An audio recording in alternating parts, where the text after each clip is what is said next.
My name is Guinevere Davenport, and I am Miss Orchid Isle, USA. And you are watching Pageants and Pajamas.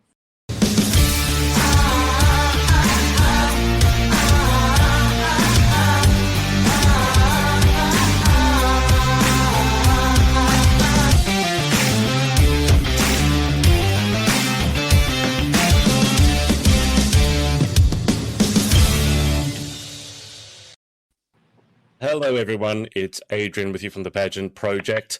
Our special guest for today is a familiar face, Guinevere Davenport, who's Miss Orchid Isle, USA, over in Hawaii. Guinevere, how are you? Good. How are you guys? We're good. Well, apparently I'm better than the both of you. Danny, are you actually roasting? I'm roasting. I just realized you're wearing that onesie and you're complaining that you're hot. That onesie... Danielle, when's the last time you wore that onesie on our show? It made an appearance in Pageants and Pajamas 1. I don't think it's come out since then. Is it not? You know what? So. It's terrible. I use this as my fake tanning onesie because I don't like staining the bed sheets, so I fake tan my body and then put a onesie on. I have like 3 onesies and I alternate them, so that might be the reason why. But yeah. Oh, do I want to know what the inside of that looks like then? It's fine. It washes out. Look, there's no tan in here. Oh, wow. Okay, I'm impressed. I thought for sure it'd be like some sort of orange or brown. And Guinevere, do you want to explain to everyone where you are at? Because it's making me super jealous because it's pitch black for me outside at the moment. Where are you? It looks like paradise. Yeah, I'm on Big Island in Hawaii, so literally the biggest island. It's gorgeous outside. It's sunny. I'm only outside right now because my house is under construction, and so I'm living in a Tetris zone of boxes all over. It's very dark and it's very cramped, and just didn't feel like challenging that today. So here we are outside enjoying the sun, and yeah, it's just really beautiful. You might hear some birds come out. It doesn't look dark and cramped from where I'm sitting right now. I mean, that's making me super jealous.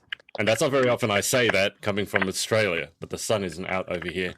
Danielle, what's the weather like for you guys at the moment? It is glorious. It is roasting. I've got my fan. It's not on. It's here. It's behind the computer desk. You can see it sneaking through here.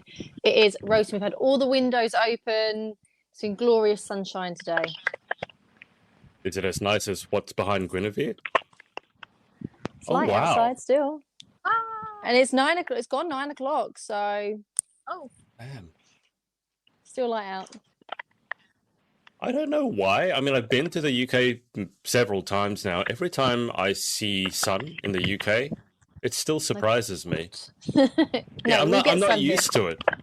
We get like 1 week a year, so we're really enjoying it at the moment. I feel like this is an elaborate setup or an elaborate hoax. You're just on some sort of set and you're making it look like there's sun behind you when there really isn't. We put lights outside the window to make it look. Yeah, it's like getting an darker alien now. Conspiracy. Yeah.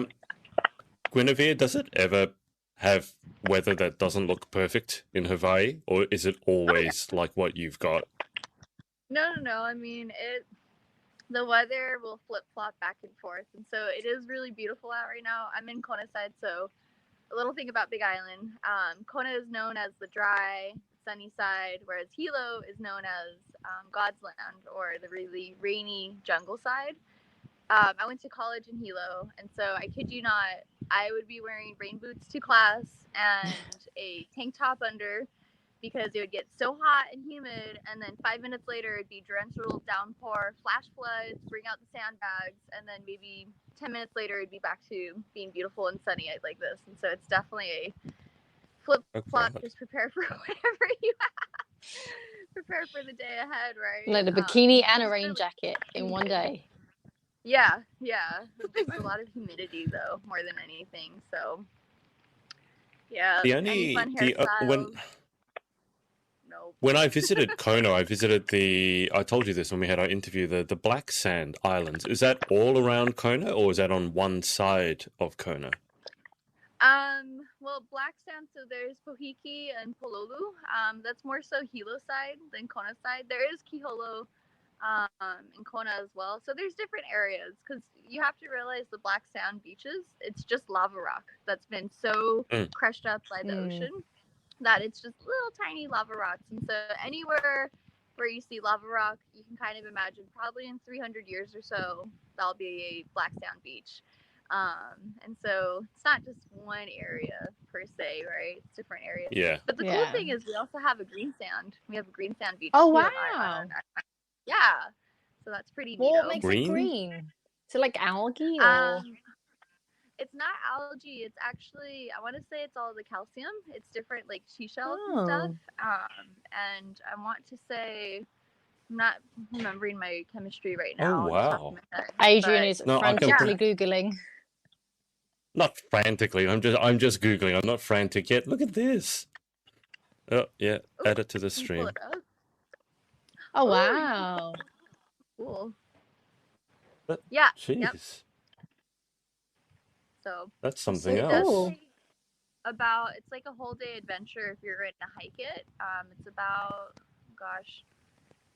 I don't remember my distances. It's been a minute since I've been there. It's just a really long walk. It's very hot. It's very flat, but it's totally worth it because you see a beautiful view like that. But then you got to walk back too. How do you pronounce the word Papako with a dash LEA? Papakolea. Sorry. Could you make it bigger? I always have a hard time seeing. Yeah, because on your phone it's going to be. There we go. Whoop. Yeah, Papakolea.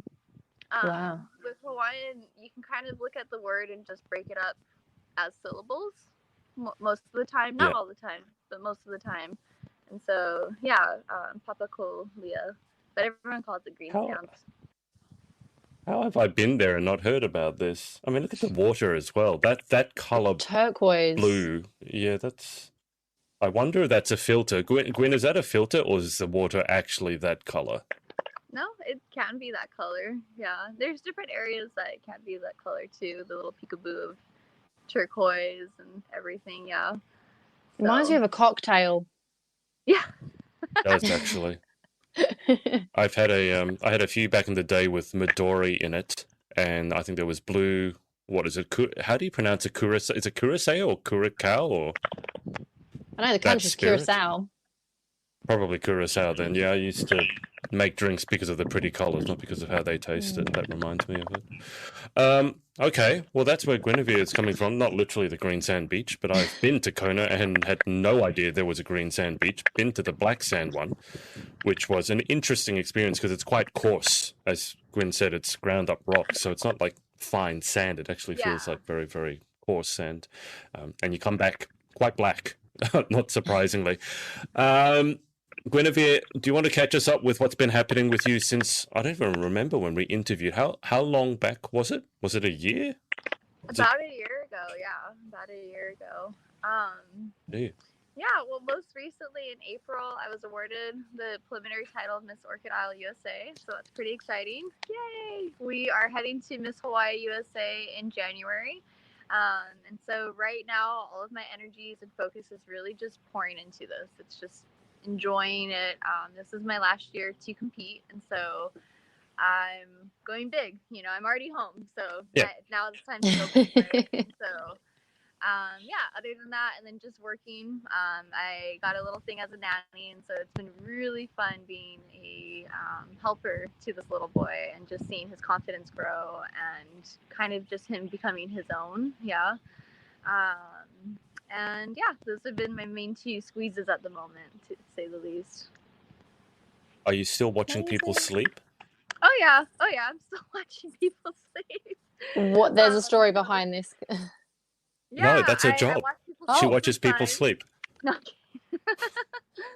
I'm the tooth fairy, and so I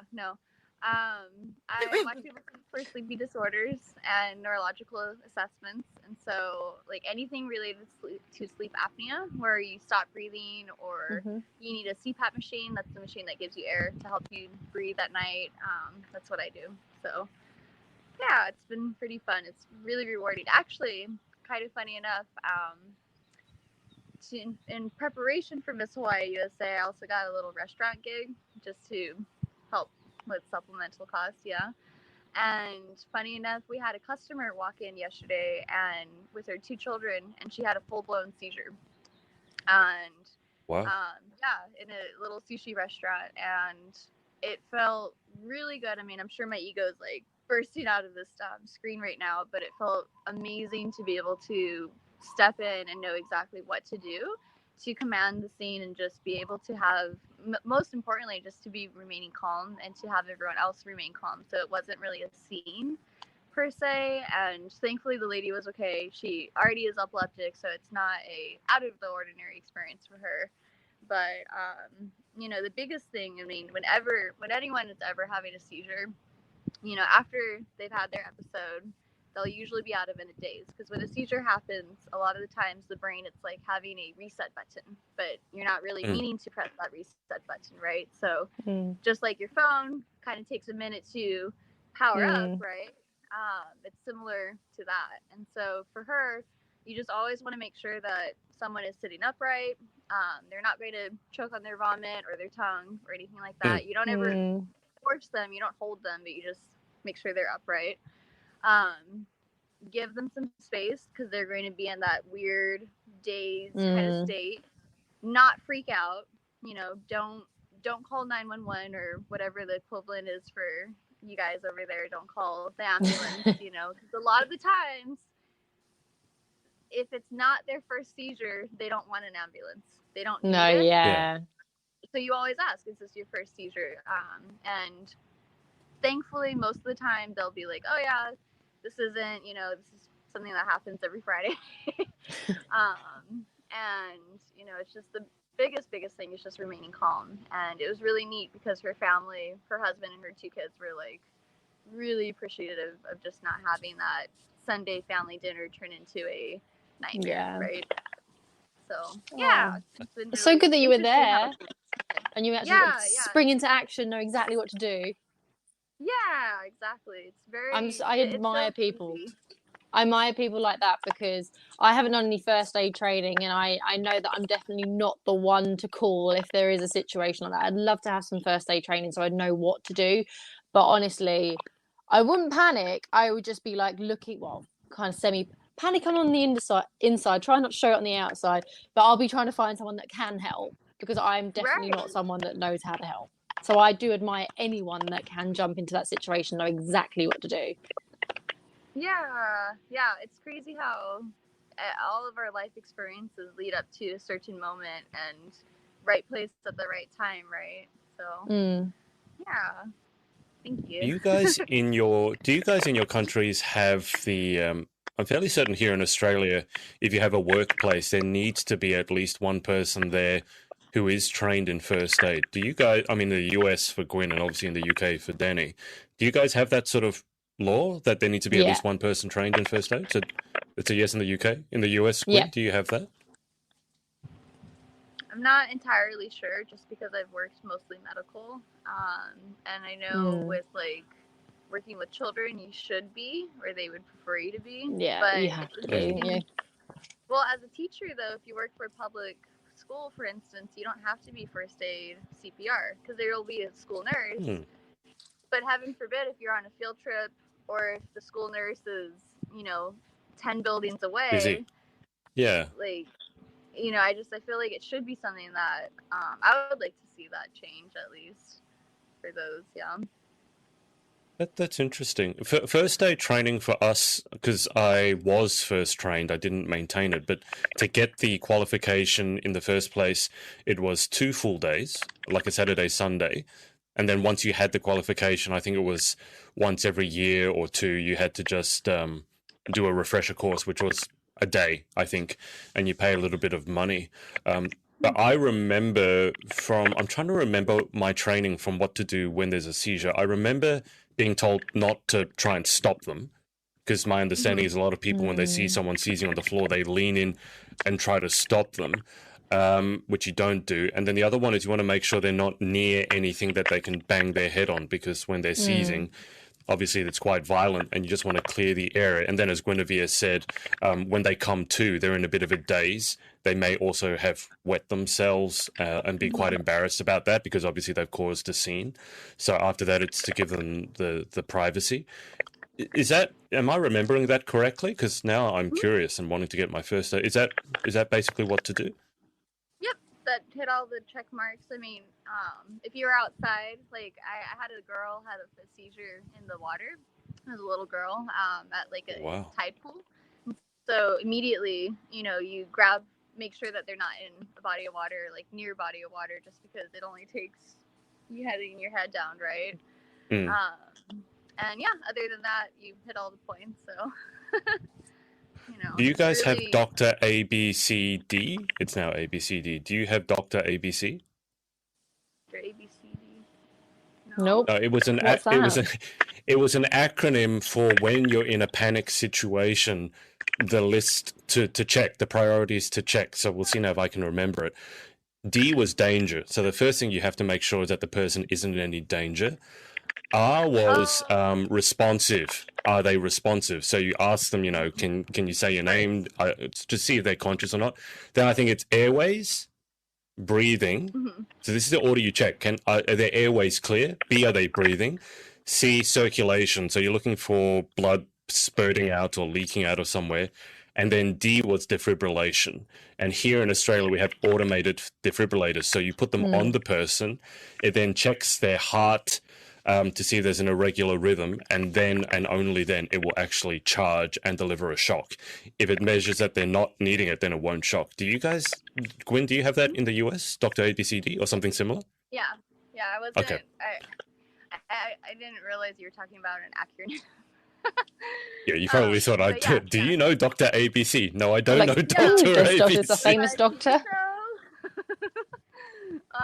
Yeah, we have that, and then the AED device as well, and it's cool because now you press a button, and if you're in that freak out zone, I don't know what to do, but I know I needed to grab this. The machine will tell you everything. Put on patient. Step away. Yep. Charging. Okay, we're delivering. Keep on doing CPR or whatever. It literally tells you everything what to do. So if you don't remember and I know this person collapsed and I know I need to get this device and that's it, and call 911, the rest you can kind of just follow. So in that time, and then the cool thing too with that is it actually has a clicker or like a beat, so it keeps the rhythm to measure of what your CPR should be, or your compressions. Oh wow. Yeah. In Australia here, if you have a swimming pool, which we do, you're by law mandated that you have to have the chart on the side. So there's literally a chart down there that has what to do in the case that you find someone unconscious in a pool. Because in Australia, children unfortunately drowning in pools is obviously a thing because in summer we're all in the pool. So yeah, that's actually got me thinking about, because it was weird. Universal. I hope so. Because it was weird when we first did the course. Someone asked the question, and I still remember this, must have been 10 years ago. Someone asked the course, will we remember this training if someone has a seizure in front of us or someone has an accident? Because they were worried that it's only 2 days training and in 10 years' time when you need it, you'll forget it.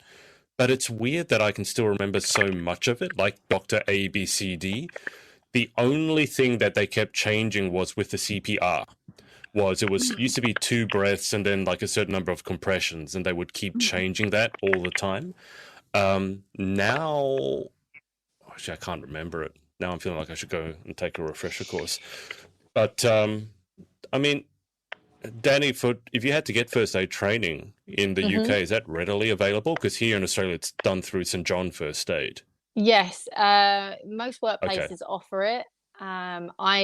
I was actually signed up to the course, but I couldn't make it that day, unfortunately. But most people in our office did go on the course and have the training, so I missed out on that, unfortunately.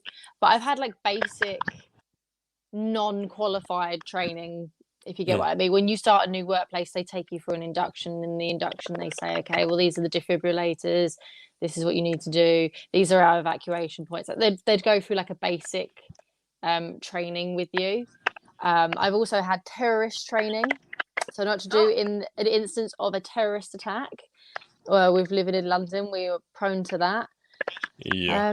But I haven't had the full first aid training. I've had like safeguarding children, but years ago when I used to be a camp counsellor.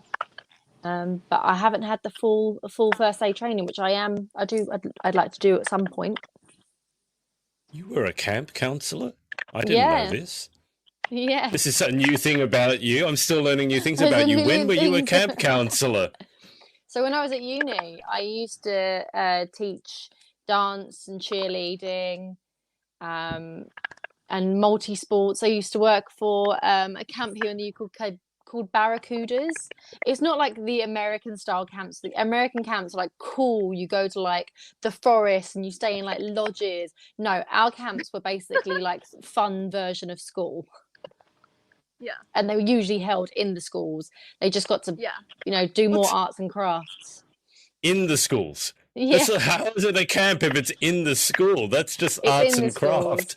It's basically arts and crafts, and they get to play PE a little bit more. Yeah. Oh, I'm okay with that, but it doesn't sound like a camp to me.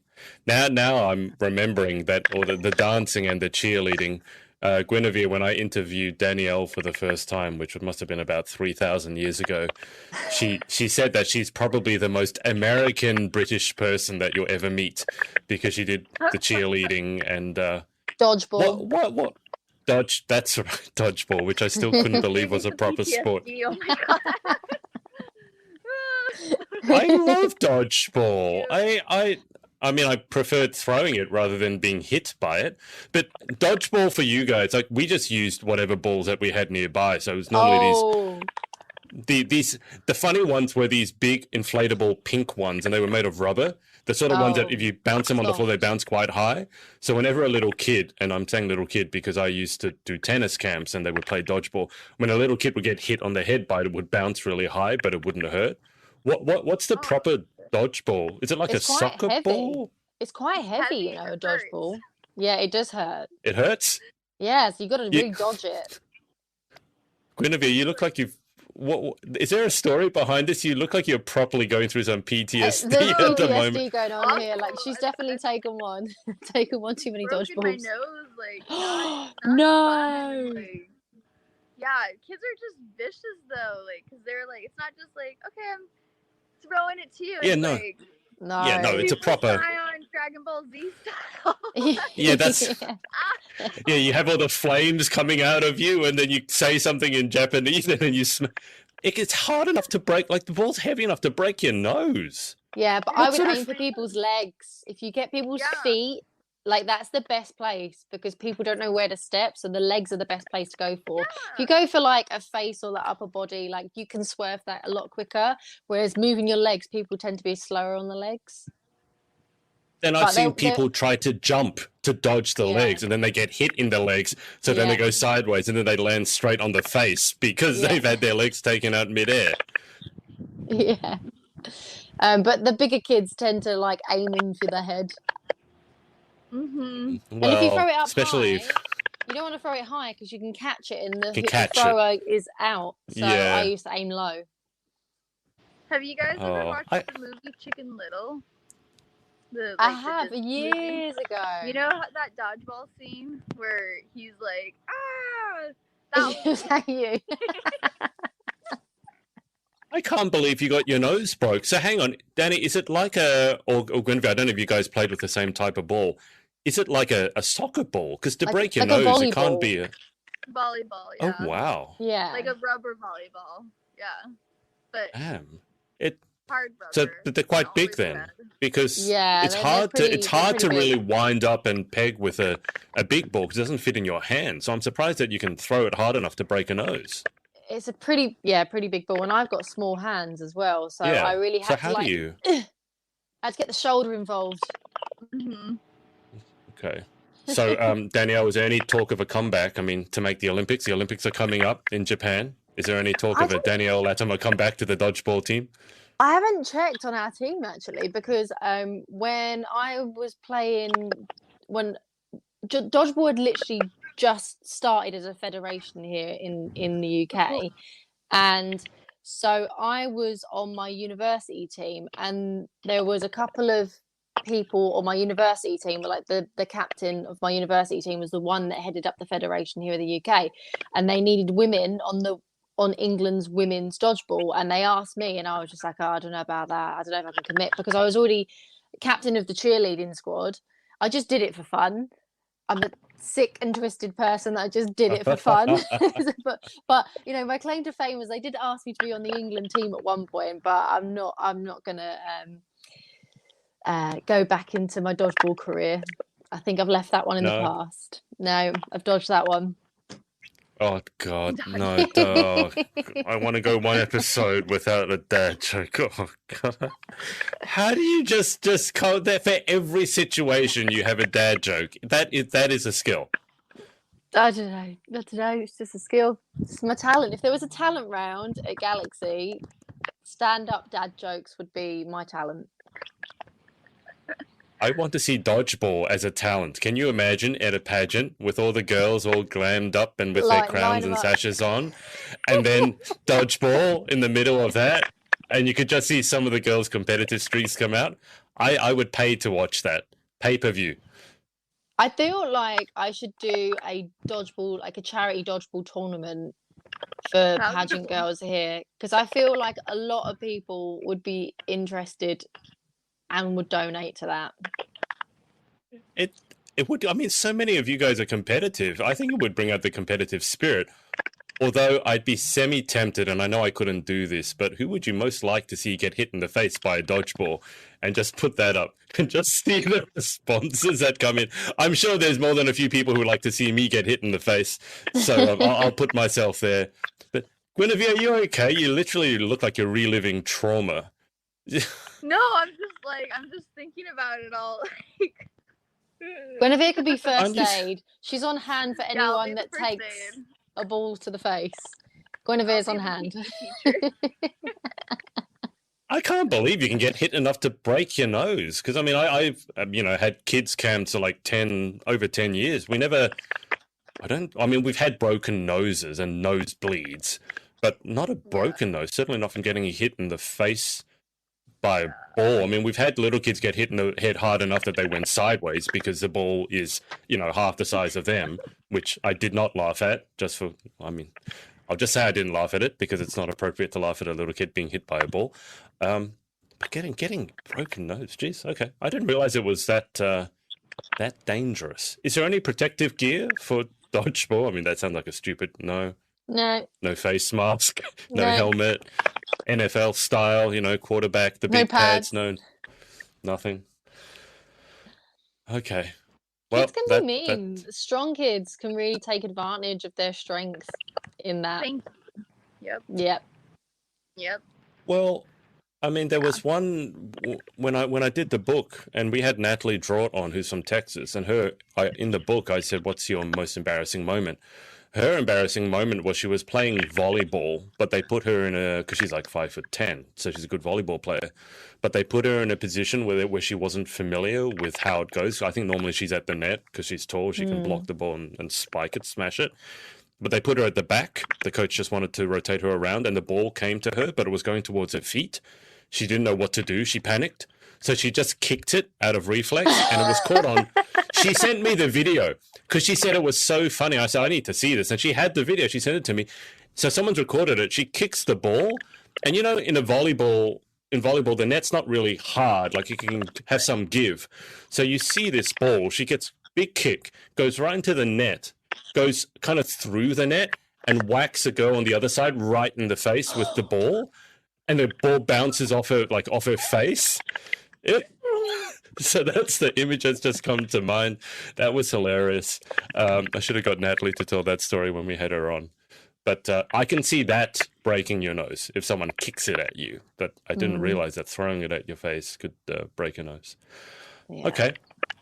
I don't quite know how we got onto that from first aid, but I've no idea. Sometimes I like to watch these episodes back just to see how we ended up talking about the subject we're talking about. Anyway, Danielle, what have you been up to since last week? Oh gosh, there's been a lot going on. So obviously work, the standard 9 to 5. We have a moving date, so I'm moving in to our little bungalow in Barry Island in Wales. So we'll be moving on Wednesday. So our life is currently in boxes. I see boxes in front of me. So Wednesday we get the keys. Tomorrow we're picking up the van and we'll be loading up the van. This weekend I had my COVID jab, my first one. Like, I've been waiting for ages for my first COVID jab. And our rollout was pretty quick at first, and then it slowed down for a bit. Right. So I've had my first jab. I had the Moderna one, which is, I think it's the American version of that one. I think it's quite new to the UK, but I had that one, and I didn't really feel any side effects really, other than a sore arm. Oh, wow. Okay, that's good. A bit sleepy, but I think that's just me being lazy. Yeah, I had a little bit of a headache, but nothing biggie. And then I picked up my new car, drove my car to Wales, and realised there's a lot wrong with it. The engine light was on the entire time, and stinks of cigarettes, and there's cigarette burns all over the car. The car's only 2 years old, so we're having to give it back and get my money back, because it's 2 years old and the engine light's already on it. That is going back, and I'm gonna have to look for a new car. Busy with clients as well, and moving, and so it's kind of all going on. And it was my mum's birthday at the weekend as well, so we took her out for dinner in central London. We had a really nice evening, and then drove back to Wales, 3.5 hour drive. So that's been my life. Yeah, it's been a bit busy. That's a busy week. That sucks about the car. Did you buy it privately from someone, or was it from like a car yard? It's like a dealership, and they're really reputable. They claim that their asset is them being so transparent, and on the website it did show that the car had one hole in the driver's seat, but we went around and counted 6 holes in the car, as well as 2 scratches on the outside. There's been modifications made to the wing mirrors as well, which doesn't look right. And it stinks of cigarettes. I've got through a whole bottle of Febreze. I don't know if you guys have Febreze where you are. I've heard about it. Yeah, I've had to just spray the life out of it because it stinks. That you can tell this person was a chain smoker, and the burns are on, like, you know, the fabric on the ceiling of the car. There's like burns on the top where they've gone to like flick their cigarette ash out, and it's not just on the driver's side; it's on the passenger side, and there's several burns in the passengers' seats at the back. So there's holes all over this car, and it's only 2 years old. So yeah, a bit of a disappointment, and I'm not paying full price for a car that has got that much damage to it. I'm paying quite a lot of money for a car. So they didn't like the fact that I've driven the car to Wales, and they now have to come pick it up. And they well, I mean, it's their fault for selling a dodgy car. Don't sell a dodgy car. Exactly, and they want to charge me £200 for them to come pick it up. But it did claim that when you buy a car from them, they'll drop it off to you regardless of where you are in the UK, as long as your bank account is registered to that home address. Well, my bank account's still registered in London because we haven't made the move yet. So I literally saved them money by driving to London to pick up the car. Yeah. And now they're being like, oh, because literally the dealership it worked out to be like 1 mile away from my house. So they could have had to driven it all the way to Cardiff, had my bank account been registered here yet. So they're going to have to come and pick it up, and I'm not driving it back because the car engine light is on. I'm not driving it another 200 miles with that light on. So they're going to have to come pick it up. That a car is only 2 years old and it's got the warning light on. I also would have thought, I mean, before they sell it to you, don't they have to give it a thorough clean, like detail it? So have they cleaned it? And it still smells like cigarettes. And it's still, you know, when you just get in there and you just know that this person was a chain smoker with the amount of cigarette burns all over it, and it's just when it's like really impermeated into the fabric, and there's nothing you can do to get rid of it. Been driving around with the windows down, but like it's just got to go. It's got to go. Okay. Well, So it's a bit of, car number the next. I know, it's been a bit of a hassle. So I think we're going to find something local here.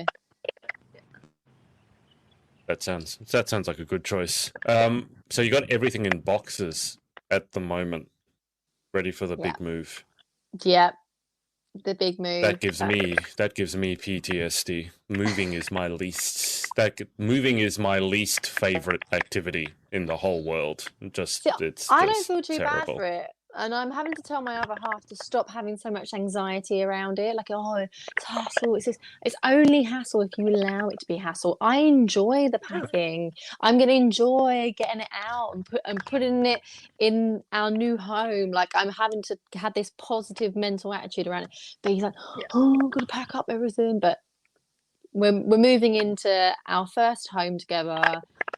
It's beautiful. We can't wait to move in. So let's just enjoy the process. That's what I say. Are you guys have you got a lot to pack? Are you like hoarders style, or are you minimalist, or are you somewhere in the middle? No? Jordan's actually quite minimalist, and he's pretty cutthroat with throwing things out and getting rid of things. So we haven't got a lot, really. It's my clothes, however, that are coming from London that I do feel is going to take a few trips. Do you want to tell Guinevere how many clothes you're talking about? We converted the attic for my clothes, for my evening gowns especially. I think I've got over 65 gowns, around about that roughly. So, yeah. We've had to convert one of the bedrooms to be a walk-in wardrobe because we need the clothes in there. That is a lot to... I'm not pleased by it. I'm like, yeah, whatever. What else is new? It's a pageant girl thing. Gowns take up a lot of space, right? I mean, my mom, because we have to, our kitchen was found to have mold in it, so we've been sleeping with a tarp over where the kitchen would be, right? And there's just boxes everywhere and everything, and we're kind of having to reorganize everything ourselves. And my mom was like, why don't we get a storage unit for all of your stuff, Gwenny? Like, all of your pageant stuff. It would probably make more sense just to rent a storage unit out for like $50 a month. So then it's temperature controlled, bug control, and the whole 9 yards. And I so understand. I so get it. Yeah. Yep. You must have quite a few gowns from over the years, right?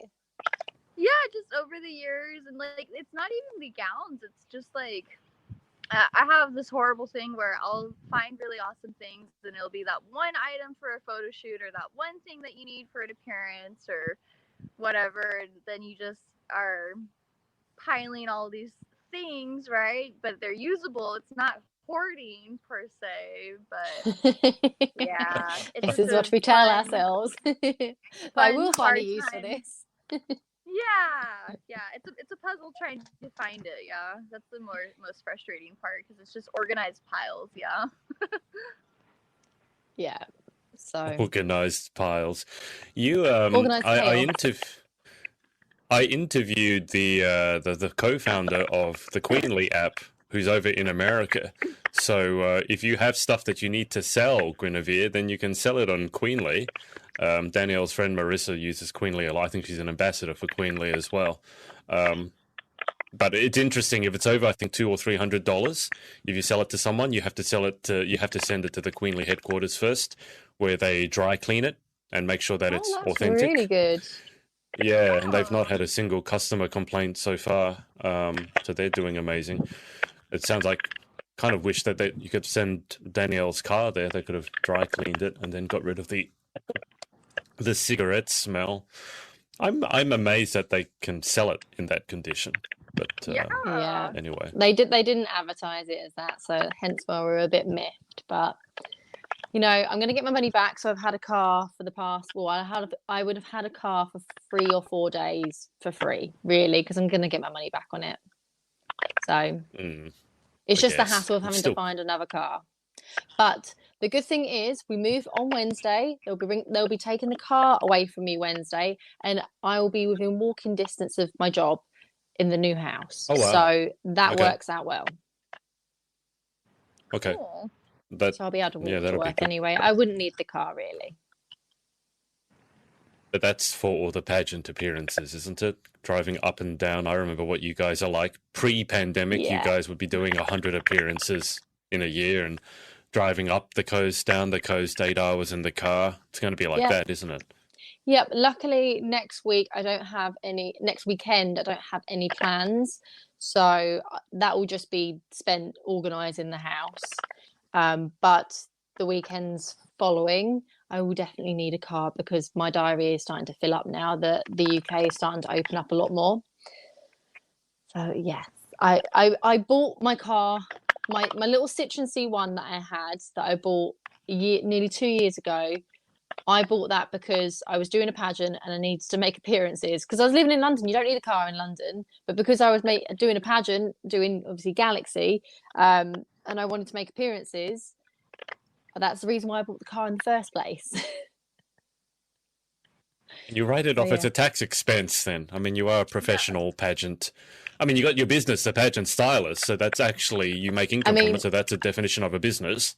Exactly. It should be a tax write-off. I can submit my my petrol receipts for a bit of a tax write-off. 100%. 100%. Yeah, you can. I know this. I work for an accountant now, so I've got the You can claim your gowns. Can you claim your gowns? Can you imagine? Claim your gowns as a tax receipt? I think I probably spend more money on gowns than I do earn. Well, I mean, it's not everyone who can claim a Giovanni or McDougall couture gown as this is a tax write-off. I need it for my work. The thing is, the dry cleaning is what is very expensive, especially when you've got fully beaded gowns. A lot of dry cleaners won't touch them. I've been quoted £200 to dry clean one of my gowns. And it was only half of it was beaded. Well, it was like crystals in like metal clasps.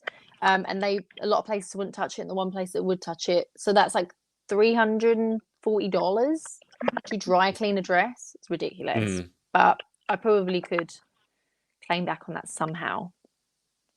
Definitely. You can definitely claim the dry cleaning expense. I know this from my tennis coaching days where I could claim the really expensive tennis sneakers as tax write-offs. I mean, because I did wear them, to be fair, every day for my coaching. I was coaching 5 or 6 days a week, and I would go through them like nobody's business because, I would wear them to the point where they actually had holes in them because I would just wear them out so badly.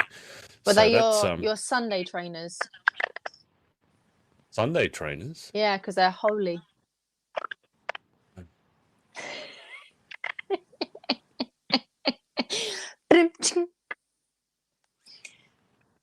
Guinevere loves it. She enjoys it.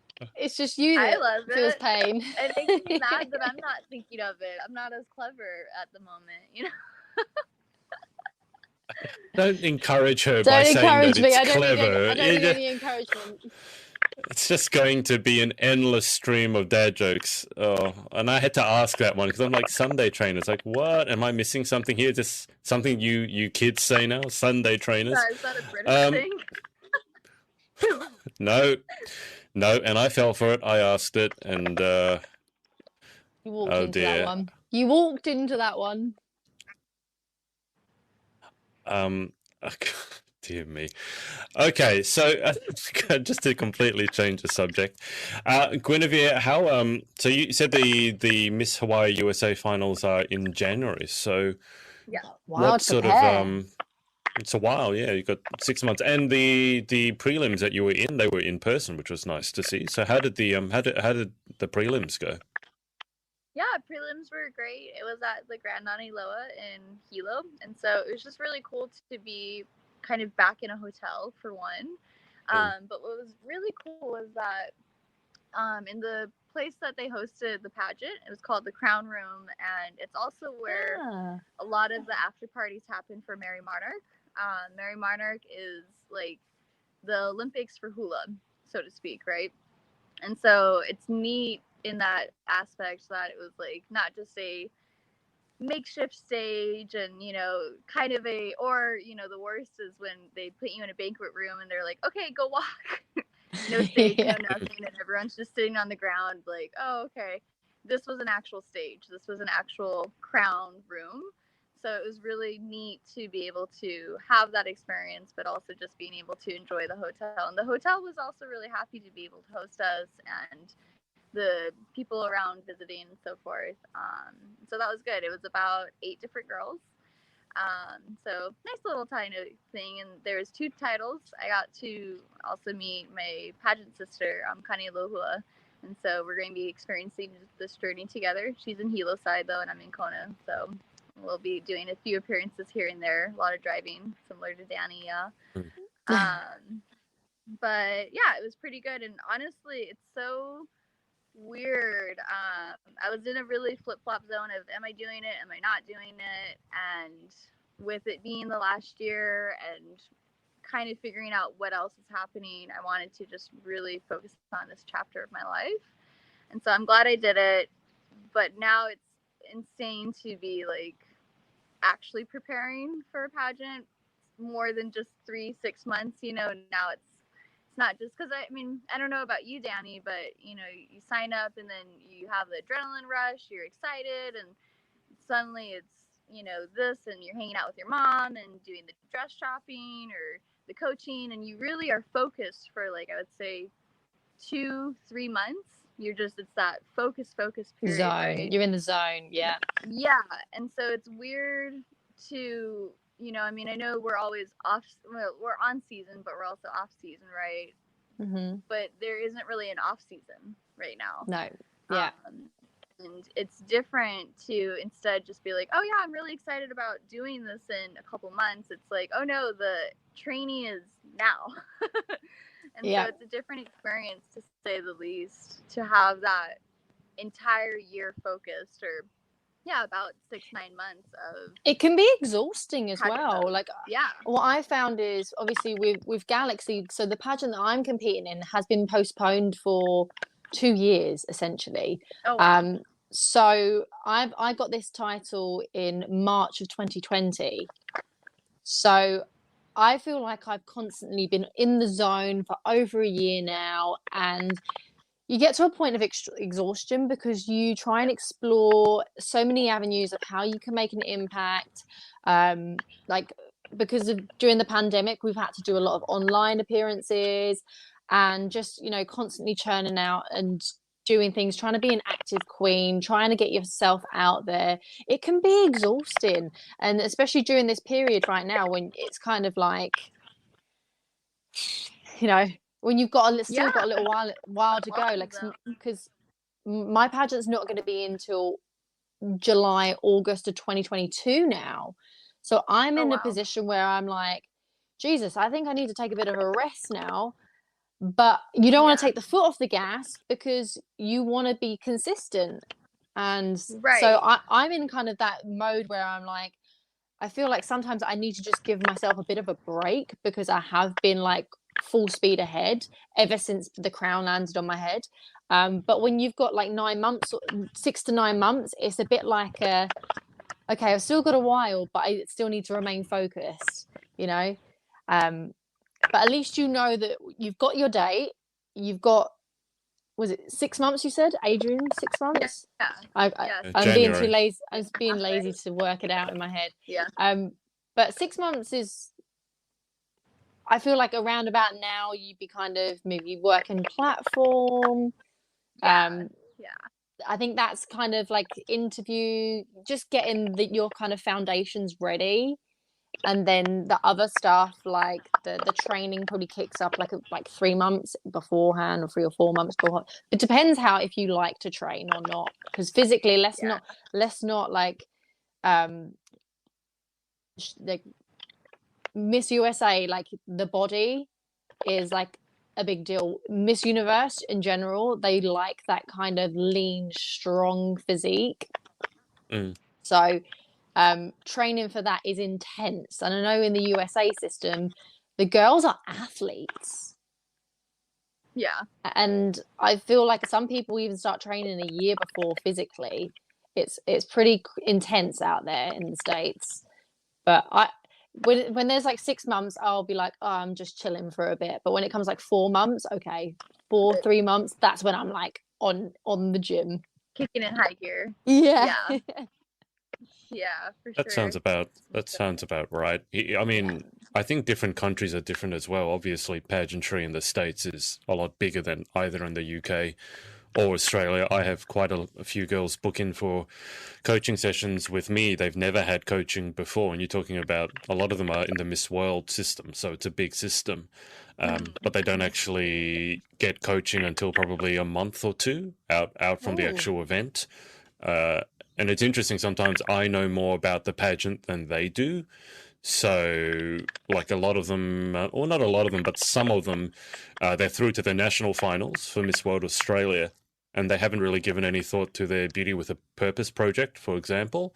Everyone has the wardrobe kind of sorted. Everyone knows, I need something to wear, but it's funny, sometimes the other aspects of it they don't seem to really know about.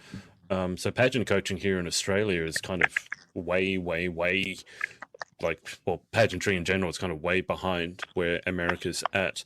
But Danny won her title, her Galaxy UK title in March 2020.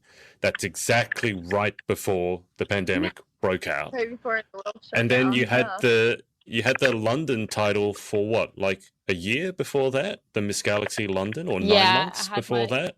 So the year prior, I came second runner-up. So the moment I walked off stage, I basically applied again. So I had my London title a year previous, but then a year previous to that, I also had my London title as well because I wanted to come back. So I feel like I've been in the Galaxy system. I've been in the Galaxy system for like 6 years now. That's crazy, though. I don't think you can be on the whole time, right? I think you need to take a break. I don't think you can be constantly in pageant mode for 6 years. That's probably a little bit too much. Because the thing is, with the internationals being postponed twice now, or actually, has it twice or is it 3 times? Twice, right? Yeah, twice. It was originally from July in 2020 or something to end of to 2021, and now it's been postponed again from 20. Yeah, so that's over a year now again. Yeah, I originally entered Galaxies at 2018, early 2018, I think it was, or maybe 2017 even. So, yeah, it's pretty wild. I feel like I haven't had a rest, like, because I literally went from competing. The moment I entered, you get in that zone, and I entered literally when the applications opened, so I had a whole year to prepare for the first year, was runner-up, and then I've had a whole year again, then won, and then I've got 2 years. So it's like I have like been constantly in that zone, and it is exhausting after a while. So that's where I'm at with me. But yeah, I got the crown. Like I've won, so it's like I don't want to take the foot off the gas. If I was still a contestant, maybe I could take my foot off the gas for a bit because you're the queen. But there's eyes looking at me now. I'm a title holder now, so I really do have to stay active. But it is. I feel sorry for the international queens because they got crowned in 2019 and they won't be handing over until 2022. And so, they had their time earning their crowns on top. So I can't imagine how tired they are. They're pretty ready to like throw the crown on the girls. I was going to say they might be excited to actually do handover because, because it's been funny with certain people. For example, if you won as a Miss title holder, as I know a few people when they're engaged to get married and they want to get married, but you can't get married when you're the Miss title holder. And then there's people who've aged out. They were 27, but now when they compete, they're going to be 28 or 29. And can they be sort of grandmothered in or not? So it's been an interesting time in pageant world. And then obviously 2020, everything was online. And everything was online appearances and social media, and it just got to the point where it's like, oh god, another appearance, another pageant online. So oh god. So I for one am glad to see it sort of come back to in person again. I think some of the bits they'll probably like to keep on that they learnt some of the systems in 2020 with the online things. But Guinevere, what are your plans for the next 6 months in preparation for the pageant? You said you're going to be doing some appearances, and obviously you've You got got any your advocacies and sponsors? your platforms. Yeah, well, right now I'm focusing on hosting a blood drive for Big Island. Ah. Pretty excited because as an outer island, we do not have a blood bank. You know, I'm not What? familiar with how the UK is, but I'm assuming Wales is, it sounds really rural, right? Compared to London being like the hot spot Yeah. or the metro area. So, you know, similar to Hawaii, Oahu is like London, right? It's the Mecca, it's the city area, whereas all the other outer islands are a lot more rural. And so it's similar to like, I'm guessing like Honolulu is London, then Big Island is Wales, right? Yeah. And so to have the blood bank not come to not just one but 5 other islands, and you know they used to be coming. I want to say every 8. It was every 8 weeks they were coming prior to the pandemic. That completely stopped because of travel and you know would it be okay to donate blood since we just don't know, and now that we know things, you know, now it's kind of kicking it back into high gear, and there is such a huge need, you know, beyond just Hawaii but globally. And so, you know, a little thing too, when I was 16 my mom had a 100-pound tumor removed, and she had 28 wow. pints of blood. Yeah, thankfully she's okay now, but she's okay because she had, you know, amazing medical staff, but she also had 28 pints of blood donated to her, transfused to her. And so you have to think about that, 28 pints, you know, one donation is 1 pint. And so that's basically a classroom of people that were able to save my mom. And so I've always wanted to do this. It's something that you know, it just wasn't the right time because you're in college, and then you know, it takes a lot to organize a blood drive. Realize. It takes time and energy and focus and yeah, and a lot of just a lot of community effort. You know, it's definitely not just, it's not as simple as okay, I'm going to sign up and here it is, but it's really promising and having the challenge of the blood bank is only coming over here for 1 day, and we have to have at least 200 donations for that 1 day. Oh wow. Yeah. Wow, and okay. so that's my focus right now. I'm really, it's getting exciting. It's one of those things where you feel nauseous thinking about it because you're so excited about it, and it's such an uphill speed bump. It's not a battle. It's such a speed bump that you know you're going to be able to pass, but it's you've got to take those little baby steps, but there's loads of little baby steps to take to get there. Exactly. And so that's the main focus right now with the title. I was hoping to be able to utilize that to be able to establish with a couple local businesses, have their commitment, you know, and their employees and so forth, be able to help out and just help our overall blood drive. I mean, they just, gosh, yesterday the blood bank posted how they are 2 days or negative 2 days in supply for O-type bloods. And so it's definitely needed. I mean, I'm like, take mine. I'm O negative. Yeah. Take mine. Yeah, and it's only, send mine to Hawaii. Do it. I mean, come on over. But I mean, it's only an hour of your time, and it's just figuring out how to balance that rural style while also helping it too, right? And so that's the main focus right now, and hopefully, fingers crossed, if the next level is achieved with perhaps being Miss Hawaii USA, it would be wonderful to be able to organize other blood drives on other islands as well, and just being able to host and have the importance of blood donation. I mean, a lot of people don't realize that it's not, you don't have to be this 1% of the healthiest of healthiest, you know, really. Even if you've had a tattoo, you know, in the past they said, oh, if you've had a tattoo, can't donate. That's not true. You know, you can have a tattoo as long as it's been a year. If you're somewhat healthy, you know, there's a lot of different things that people don't know, and so that's what I'm focusing right now, and just bringing the awareness of you can donate and how to donate too. Yeah. I found that was one of the only things that I could do during the lockdown here in the UK, because we weren't allowed to travel. We weren't allowed to leave our houses. The only few reasons why we could leave our houses was to get groceries. go to medical appointments, and donating blood was one of the only reasons you can leave your house. So I donated blood. Now I'm the biggest wuss.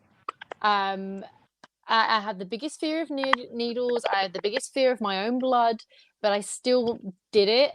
So anyone that is watching, anyone that's away, get out there and donate. Do you have a date yet at all? So I don't have a date quite yet. They just said January. Yeah. Okay. But on that same note, with talking about, a lot of people ask how painful it is. I was able to donate blood last week. It's not painful, but what is painful. A little uncomfortable is the finger prick when they prick your finger to check your iron level. But that's so quick, though. Like, the woman did it, and I didn't even realize it. She was like, "Oh, just give me your finger." She just wiped it, and went, done. And I was like, "Oh, okay, that was done." Lucky you. It's the anticipation that I find is the worst. It's like, if they're doing it slowly, if they're like cleaning the vein really slowly, I'll just be like, just do it really quickly, and I'll look away and it's done. It's like a little scratch. Yeah, exactly. Yeah, and it doesn't. That's the same reason. It's the same reason when you go skydiving, they say that you're going to go on 3, and they always kick you out on 2. Because what happens literally on 3, you grip the sides of the door, even if you're not aware of it, and they can't move you, so you tense up. So it sounds like a similar sort of attitude in blood donations would be a good thing. Danny, you gave blood, you fainted, right? Yeah, so I am the biggest wuss. And I got out of the chair and I was absolutely fine. And I sat down, and a few moments, you know, like how you mentioned earlier, you have like a reset button for anyone that's had like a seizure. I think I sat down and I wasn't quite myself, and I just needed a drink.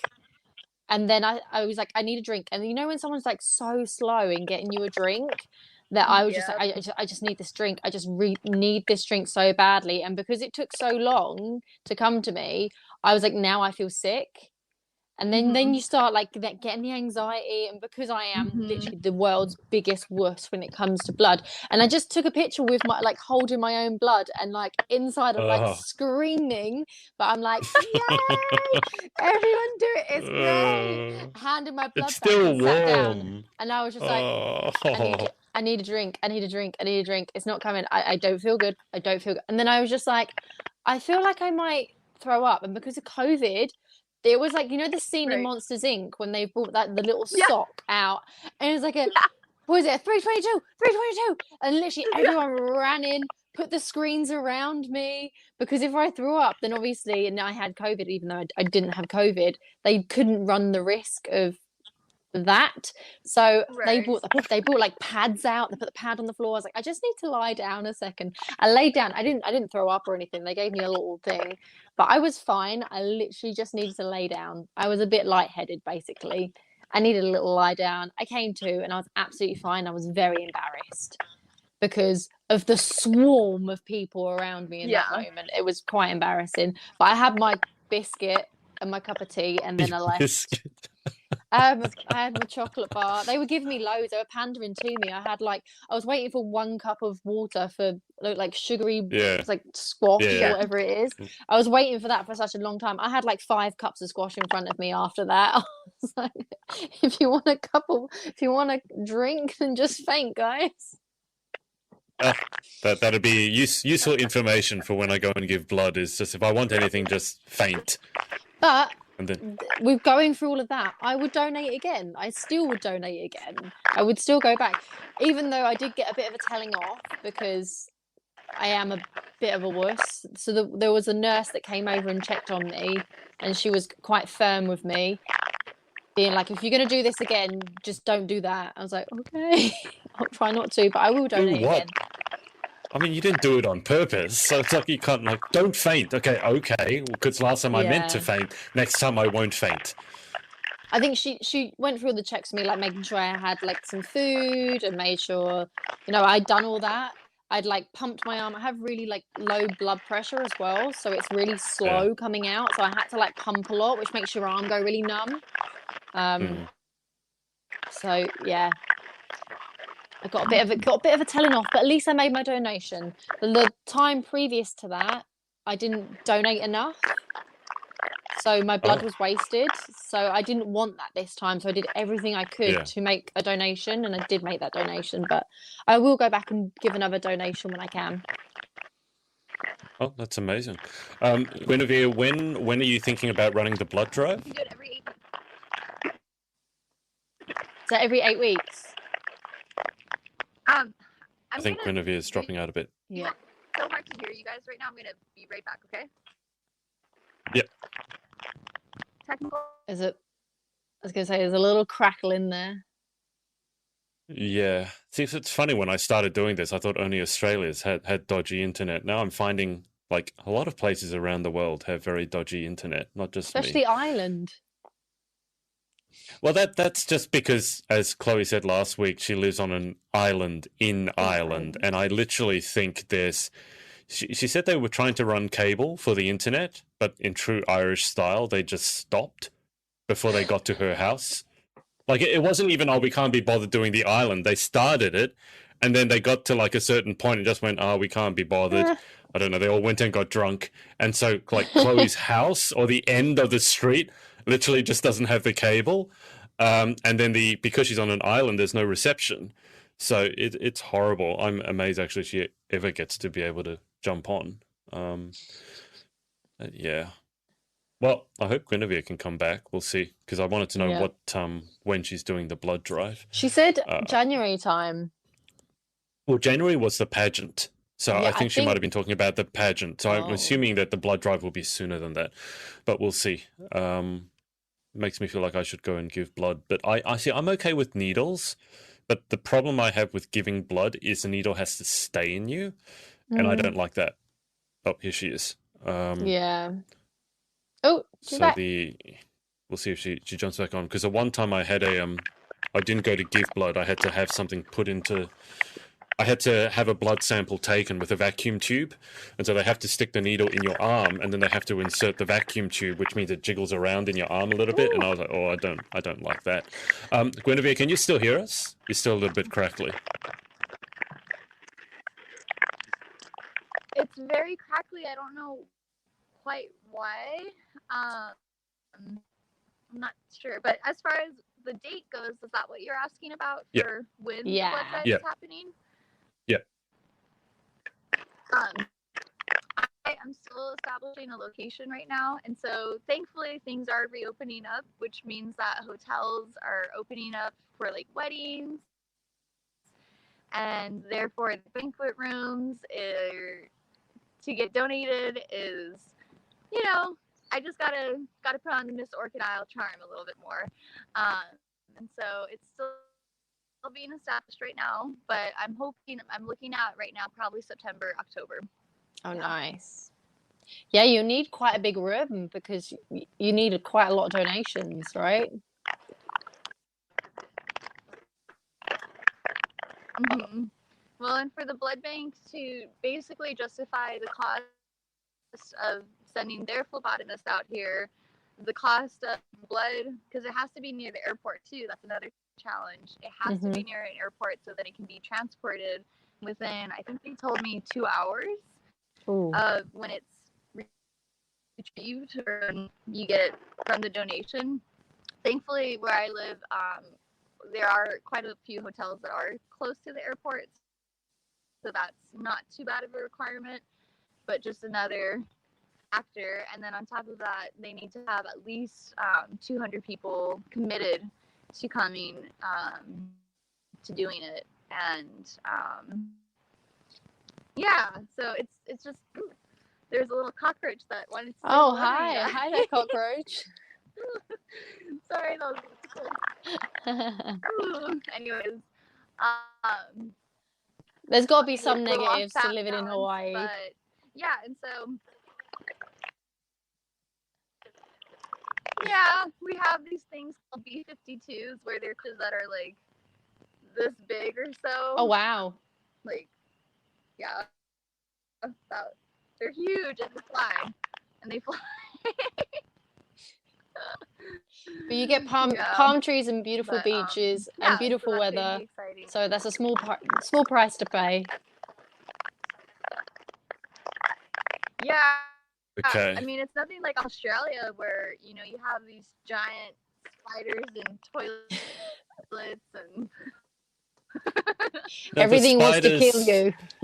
The spiders aren't in toilets. Those are the snakes. We call them toilet snakes because they can swim through the drain pipes and come up through the toilet, and they could latch onto you, onto your bottom or other areas, and it can be quite painful. You can get a nasty surprise. I would never sit down. If I ever came to Australia, I would have to hover. The snake can reach up, so even if you're hovering, unless you're hovering like very, very, very far above. Get a little I thought it was a practical joke, when they say, we've got kangaroos going on the harbour bridge. I thought it was one of those things, toilet snakes. And there was a guy, I think it was in Southeast Asia, Vietnam or Indonesia somewhere, where it happened. And of course it bit him in the one place where a guy does not want to be bit. And he couldn't get it off, and the snake didn't want to get off.